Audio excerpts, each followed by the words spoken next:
ترکیه از دوران باستان معماری آن و امپراتوری‌های متعدد تا چشم‌اندازهای زیبا که از جهان و همچنین شهرهای پر جنب و جوش آن خارجه، میتونیم بگیم که یک کشور باور نکردنیه.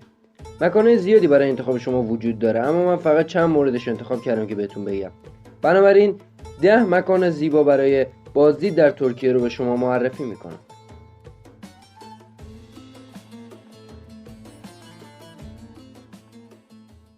اگه به آشنایی کشورها و فرهنگ‌ها علاقه‌مندین، حتما چنلم رو سابسکرایب کنید و زنگوله بغلش رو بزنید تا از آخرین ویدیوهایی که درباره کشورها میسازم با خبر بشید.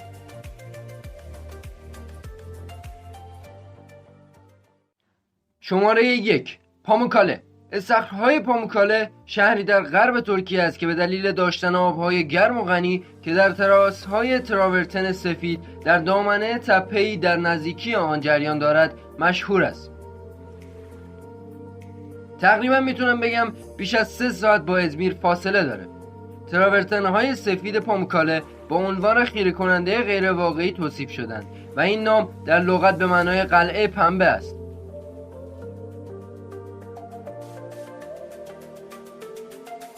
بدون شک یکی از چشم‌نوازترین مناظر طبیعی جهان است که به همین دلیل سالانه بیش از 2 میلیون بازدید کننده به اینجا می‌آیند. با این حال این یک مثال مربوط به گردشگری بیش از حد است و چه کسی می‌داند این شگفتی تا چه زمانی دست نخورده باقی خواهد ماند. اما بله، هنوز ارزش بازدید از این مکان را دارد.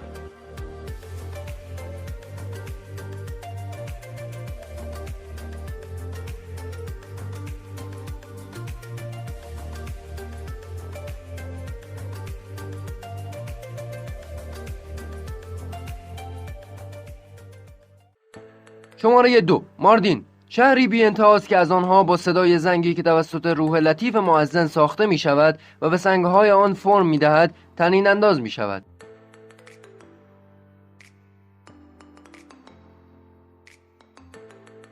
ماردین یکی از قدیمی ترین شهرهای بین النهرین شمالی است.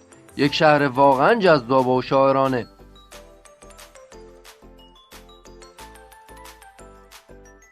معماری باستانی آن عمدتاً از قرن 12 تا 15 قدمت دارد.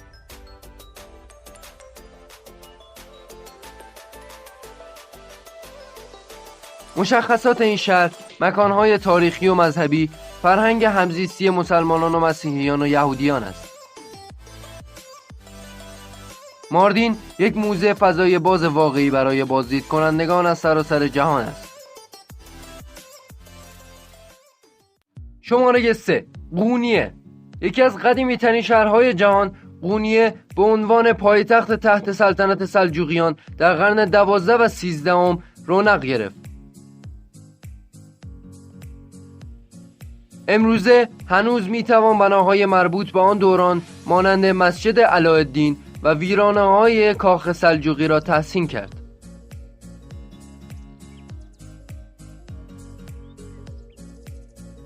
قونیه همچنین خانه متکلمان ایرانی و عارف صوفی مولوی بوده است.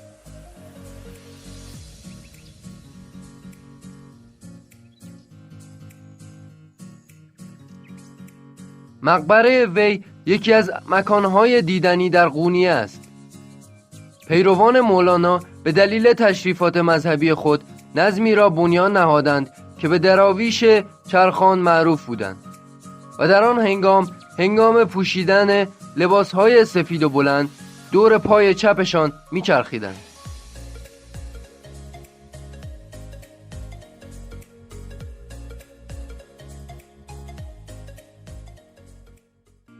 شماره 4 آنتالیا.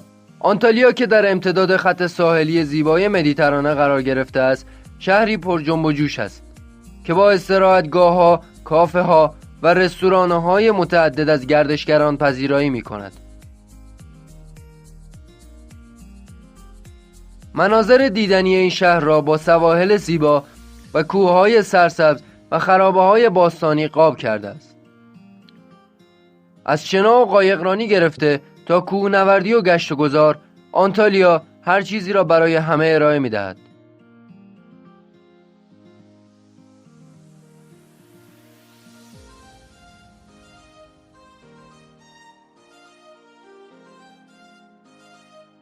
با گردش در محله‌های قدیمی، قدمی به گذشته باستانی شهر، با چشمانداز دیوارهای کهن شهر، دروازه‌های رومی و خیابان‌های پرپیچ و خم دیده می‌شود. شماره 5. شهر باستانی پرگامون. پرگامون شهری باستانی است که بار دیگر در نزدیکی ازمیر یک منظره فرهنگی چند لایه با ساختارهای بیزانس و عثمانی رومی یونانی واقع شده است.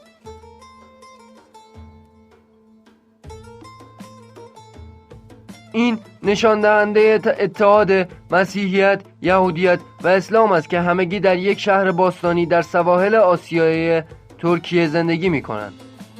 اکنون اگر شما علاقه‌مند به کشف آثاری از تمدن‌های باستان و دیدن چگونگی زندگی مردم هزاران سال پیش هستید، شهر باستانی پرگامون باید یکی از اولین مقاصدی باشد که به لیست سفرهای ترکیه شما اضافه می شود.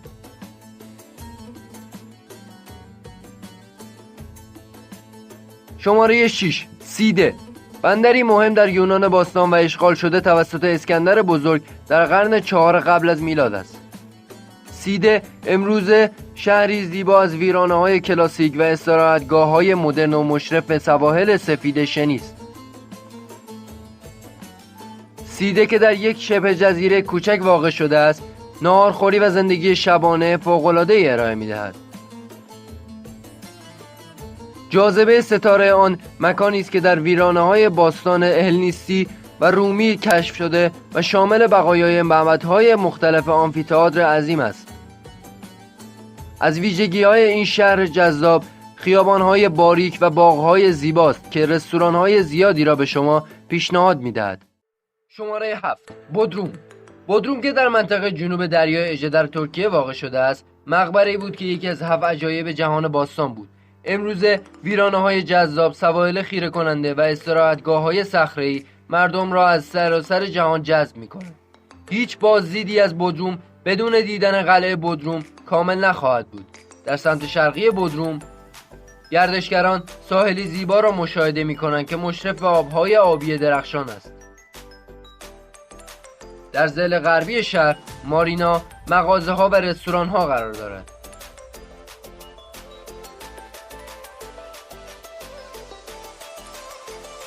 شماره 8. افسوس، کاملترین کلان شهر کلاسیک اروپا. افسوس مکانی باستانی است که در اژه ترکیه واقع شده است. در قرن اول قبل از میلاد افسوس یکی از بزرگترین شهرهای کل امپراتوری روم بود که یکی از 7 عجایب جهان باستان معبد آرتمیس بوده است.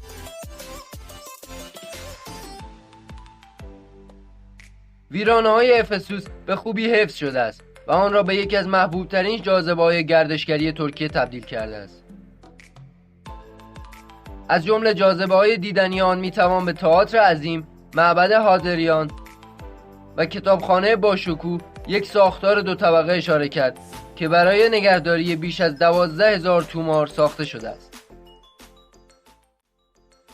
شماره 9.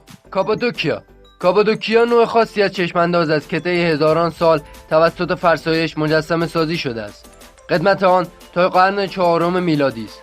امروزه آنچه باقی مانده است روستاهای منحصر به فرد، شهرهای زیرزمینی است که زمانی دارای زیستگاه انسان و دره‌های زیبایی بودند که تا آنجا که چشم می‌بیند وجود داشت. روش صحیح توصیف کاپادوکیا یا کاپادوشیا در واقع ماهواره است، چون به نظر جهانی دیگر میرسد. شاید هرگز فرصتی برای بازدید از سیاره دیگری پیدا نکنید، اما بازدید از کاپادوکیا باعث می‌شود سیاره خود را فراموش کنید.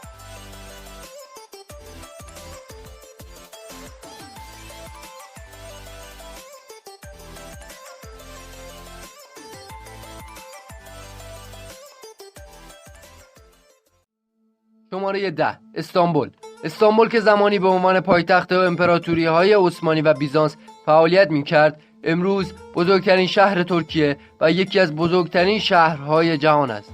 استانبول از یک تنگه باریک که آسیا و اروپا را به هم متصل می‌کند امتداد دارد و این شهر را به تنها شهر در جهان تبدیل کرده است که 2 قاره را در بر گرفته است. از جاذبه‌های مهم می‌توان به آیا صوفیه اشاره کرد که یک کلیسای مسیحی ارتدوکس یونان بوده است. سپس یک مسجد شاهنشاهی و اکنون موزه است و کاخ توپقاپی قرن 15 هم امروزه یک موزه است.